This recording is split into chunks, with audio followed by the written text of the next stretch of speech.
Bonjour à tous, bienvenue à la suite de notre série L'Apocalypse simplifié, une révélation de Jésus-Christ par Jésus-Christ.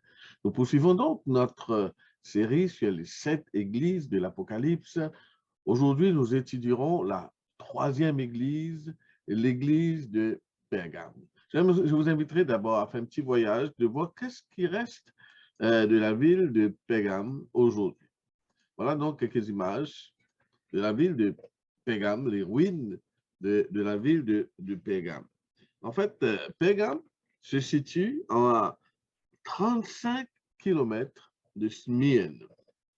Pérgame signifie citadelle ou cité glorieuse. Pérgame était considérée comme la plus grande cité d'Asie. C'était aussi un centre culturel religieux de grande notoriété. C'est là qu'on fabriquait le parchemin, donc le mot dérive justement du mot Pérgame. Il y a une bibliothèque avec 200 000 rouleaux en parchemin. C'était un grand centre religieux avec des temples érigés à Zeus, à Athéna, à Dionysius et à Asclépios. Donc voilà aujourd'hui la ville de Pérgame telle qu'elle existe aujourd'hui. Donc Pérgame, c'était la première cité en Asie à soutenir le culte impérial et à posséder un temple dédié à l'adoration de l'empereur. Maintenant, allons voir la lettre elle-même, la lettre à l'église de Pérgame. Cela se situe dans Apocalypse chapitre 2, le verset 12 à 17. Nous lisons: Écrit à l'ange de l'église de Pérgame. Voici ce que dit celui qui a l'épée aiguë à 2 tranchants. Je sais où tu demeures. Je sais que là est le trône de Satan. Tu retiens mon nom et tu n'as pas renié ma foi, même au jour d'Antipas, mon témoin fidèle, qui a été mis à mort chez vous, là où Satan a sa demeure. Mais j'ai quelque chose contre toi, c'est que tu as là des gens attachés à la doctrine de Balaam qui enseignait à Balak à mettre une pierre d'achoppement devant les fils d'Israël pour qu'ils mangeassent des viandes sacrifiées aux idoles et qu'ils se livrassent à l'impudicité. De même, toi aussi, tu as des gens attachés pareillement à la doctrine des Nicolaïtes. Repens-toi donc, sinon je viendrai à toi et je les combattrai avec l'épée de ma bouche. Que celui qui a des oreilles entende ce que l'Esprit dit aux églises.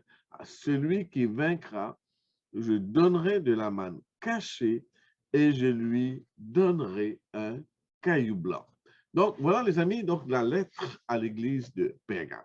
Maintenant, aujourd'hui, pour commencer, nous allons essayer de le situer d'un point de vue historique.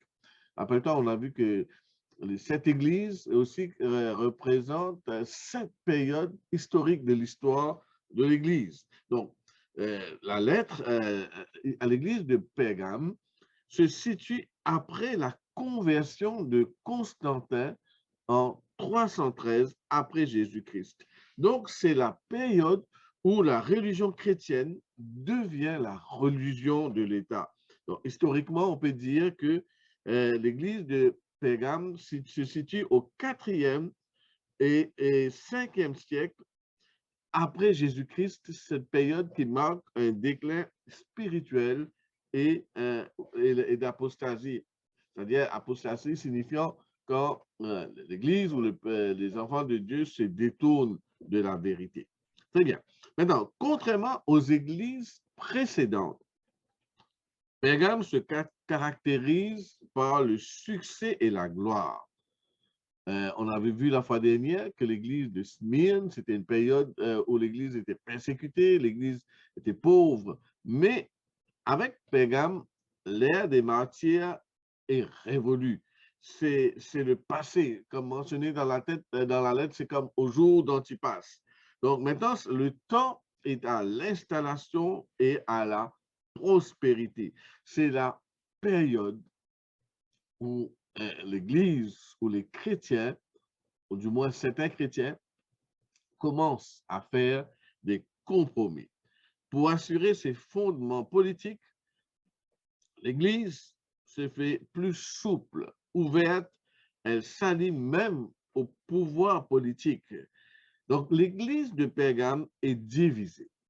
D'un côté, il y a ceux qui, comme Antipas, qui gardent la foi et restent fidèles malgré tout. Et puis, de l'autre côté, il y a ceux qui sont prêts à faire des compromis. Alors donc, le message à l'église de Pergame, ce message est très clair. Jésus se présente comme celui qui a l'épée aiguë à deux tranchants. Maintenant, quand on parle de l'épée aiguë à deux tranchants, c'est bien sûr une référence à la parole de Dieu. Si tu lis dans Hébreux chapitre 4, verset 12, la parole de Dieu est comparée à une épée aiguë à deux tranchants. Maintenant, le pouvoir de Christ est plus grand que le pouvoir du gouvernement en place. C'est aussi un message important qui est transmis à l'église de Pergame. Maintenant, il y a une appréciation. On va voir l'appréciation qui est faite à cette église.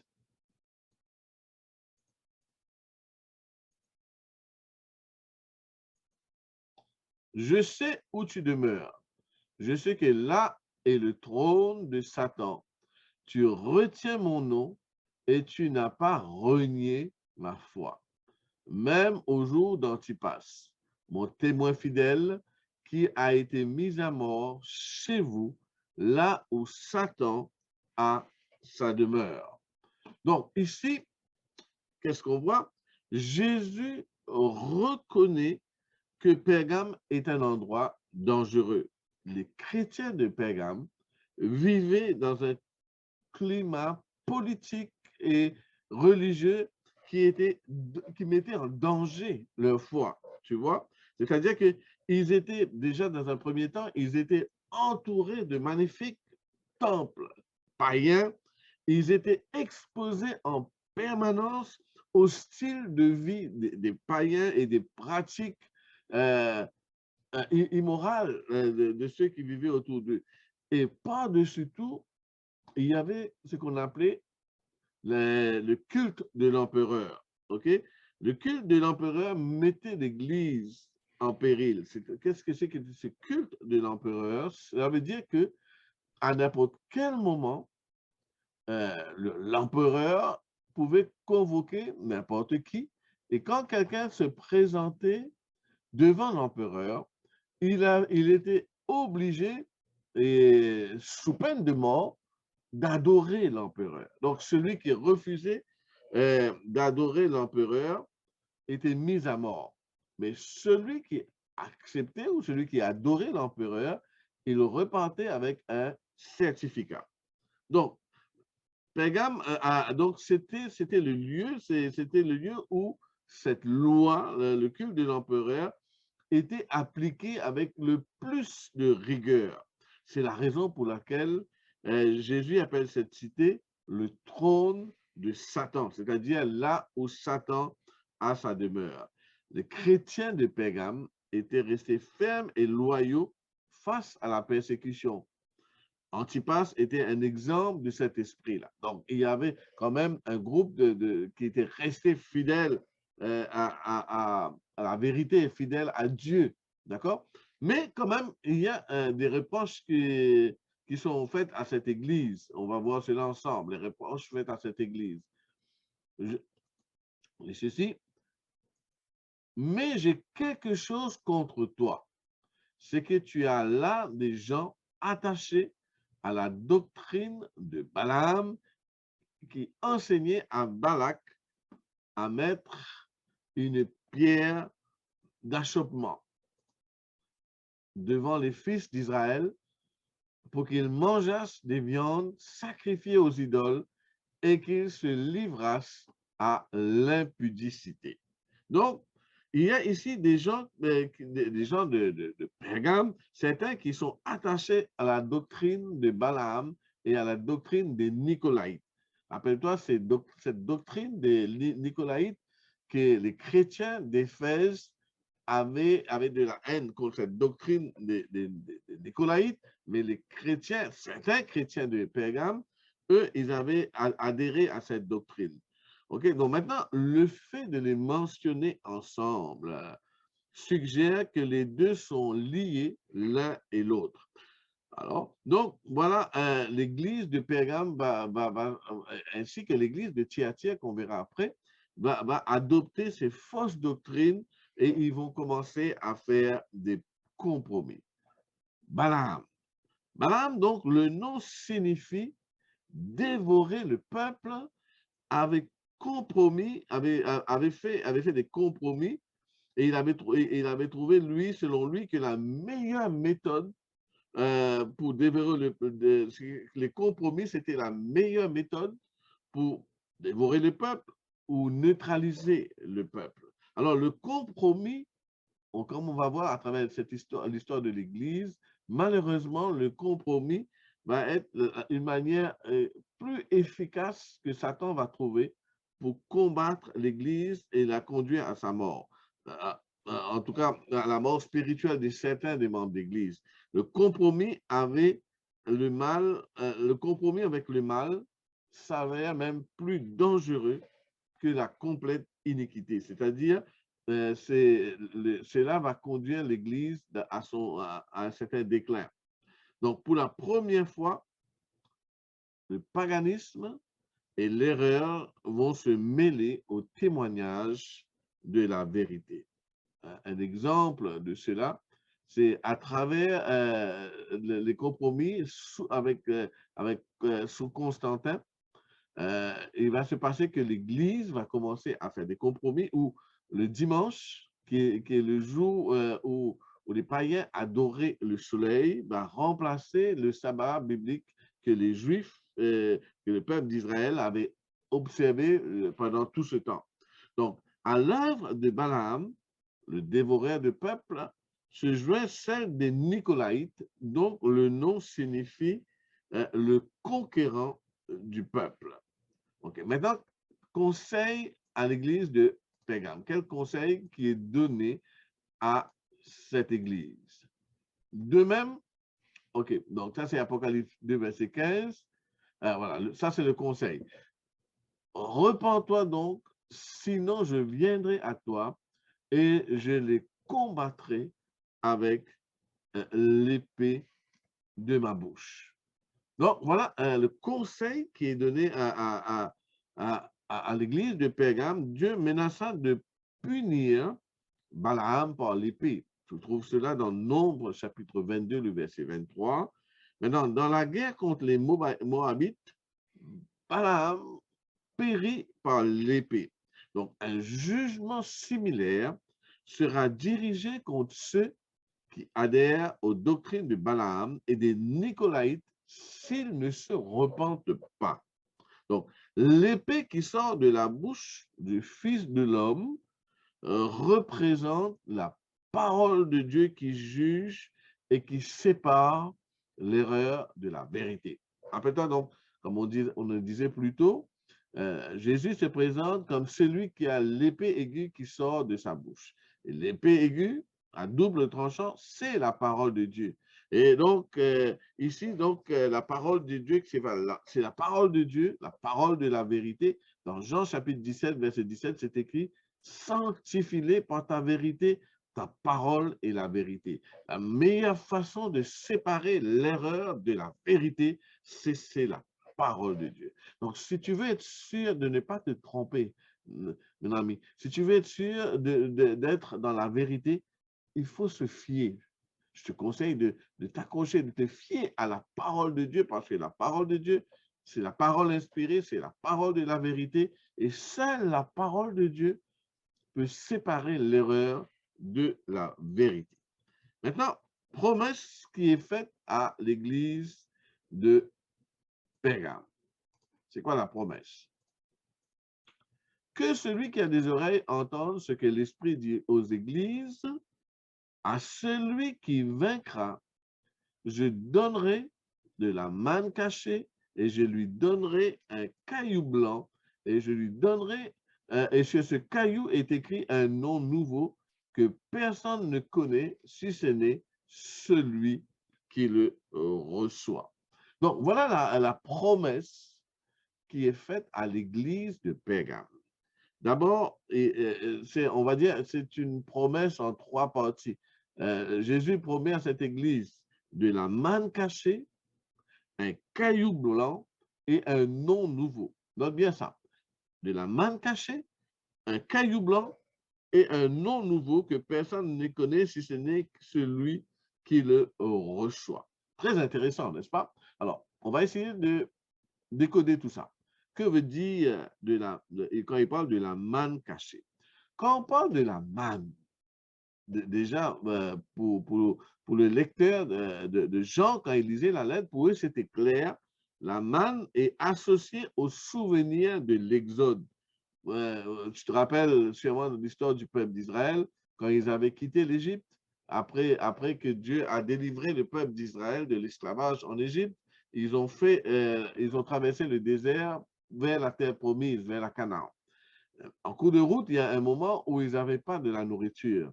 Alors Dieu a fait tomber de la manne du ciel. Donc la manne, pour le peuple juif, quand on parle de la manne, tout de suite, ça rappelle des souvenirs de l'Exode et de la marche du peuple d'Israël vers la terre promise. Donc ce pain tombé du ciel était pour eux une source d'espérance. Alors, il y avait à Pergame ceux qui avaient fait des compromis en mangeant de la nourriture qui était offerte aux idoles. Et ils l'ont fait dans le but d'échapper à la persécution. Donc, ici, la promesse, c'est que le jour viendra où ceux qui auront refusé de manger ces nourritures sacrifiées aux idoles, ceux qui seront restés fidèles à Dieu, Dieu leur prépare un plus grand festin où ils mangeront de la manne cachée. La manne cachée, c'est aussi le pain des grands. Tu peux voir Psaume 78, le verset 25. Donc, ici, c'est une promesse d'espérance, une promesse de salut où Dieu a préparé quelque chose de bien meilleur pour ses enfants. Maintenant, deuxième partie de cette promesse, il dit un caillou blanc. Ça, c'est intéressant. Pourquoi un caillou blanc? Rappelle-toi qu'on disait plutôt que ceux qui adoraient l'empereur, s'ils adoraient l'empereur, ils repartaient avec un certificat. Maintenant, ici, Dieu promet quelque chose de plus grand que cela, de plus merveilleux que cela. C'est-à-dire que à la place d'un certificat, Dieu promet un caillou blanc avec un nom écrit dessus. Maintenant, cela s'inspire des procédures gréco-romaines où des cailloux blancs ou pendant les procédures de gréco-romains, on donnait soit un caillou blanc, soit un caillou noir. Quand on donnait un caillou blanc, le caillou blanc signifie l'acquittement. Donc ici, c'est intéressant que le blanc signifie l'acquittement et le noir, la condamnation. Donc recevoir un caillou blanc de la part de Dieu, ici, c'est une déclaration d'acquittement ou une promesse, une assurance de salut. OK? Donc, ici, encore une fois, Dieu vient réconforter son peuple avec une promesse, une assurance de salut à travers ce caillou blanc. Maintenant, un nom nouveau, la marque de la récréation d'en haut, le signe d'un nouveau chemin, d'une nouvelle relation avec Dieu. Donc, la promesse faite au vainqueur, c'est d'avoir le privilège de participer au festin des noces de l'agneau dans la cité céleste quand Jésus reviendra. Festin de l'agneau que tu peux voir dans Apocalypse, chapitre 19, le verset 9. Donc, un nom nouveau, c'est-à-dire un nom qui est situé au-delà de toute compréhension humaine, parce qu'il dit un nom que personne ne connaît. Maintenant, dans la Bible et la tradition juive, il parle à propos du nom de Dieu comme lui-même était imprononçable et impossible à enfermer dans une formule. L'explication de ce nom nouveau, nous le trouvons dans une autre lettre que on va voir tout de suite. Dans Apocalypse, chapitre 3, le verset 12, nous lisons ceci. Celui qui vaincra, je ferai de lui une colonne dans le temple de mon Dieu, et il n'en sortira plus.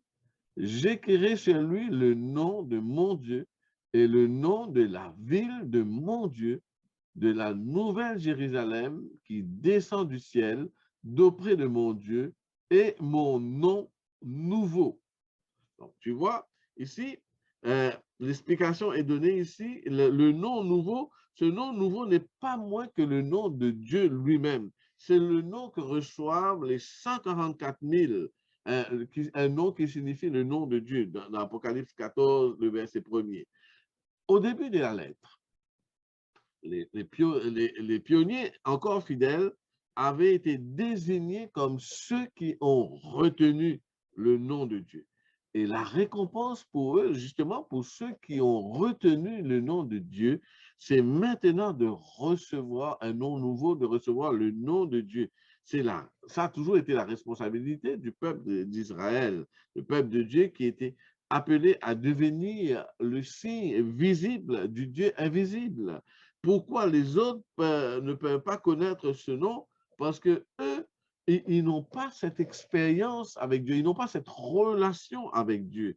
Si les fidèles sont les seuls capables donc à connaître le nom de Dieu qui est inscrit sur leur front et sur le caillou blanc, c'est grâce à la relation, bien sûr, qu'ils entretiennent avec Dieu. Et à travers cette relation, ils sont capables de retenir et d'être des représentants de Dieu, des signes visibles sur terre d'un Dieu invisible.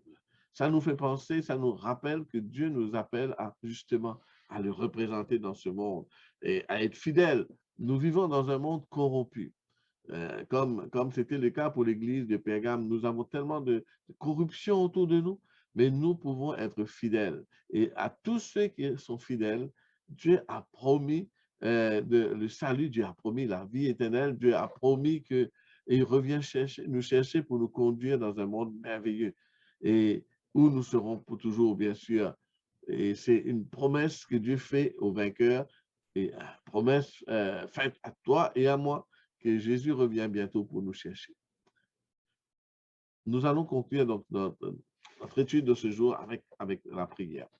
Notre Père, notre Dieu, merci de cette étude d'aujourd'hui. Merci pour les promesses que nous trouvons dans ta parole et qui nous encouragent. Merci, on a vu que le compromis a fait du mal à ton Église et aide-nous aujourd'hui à ne pas tomber dans les compromis. Aide-nous à rester fidèles en tout temps, quoi qu'il arrive.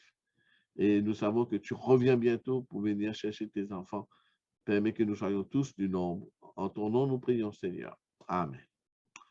Voilà, mes amis, nous sommes arrivés à la fin de notre étude d'aujourd'hui. C'est l'église de Pergame. Prochaine fois, nous aborderons l'église de Thyatire. Alors, j'espère te retrouver lors de notre prochaine vidéo. Merci d'avoir été des nôtres aujourd'hui.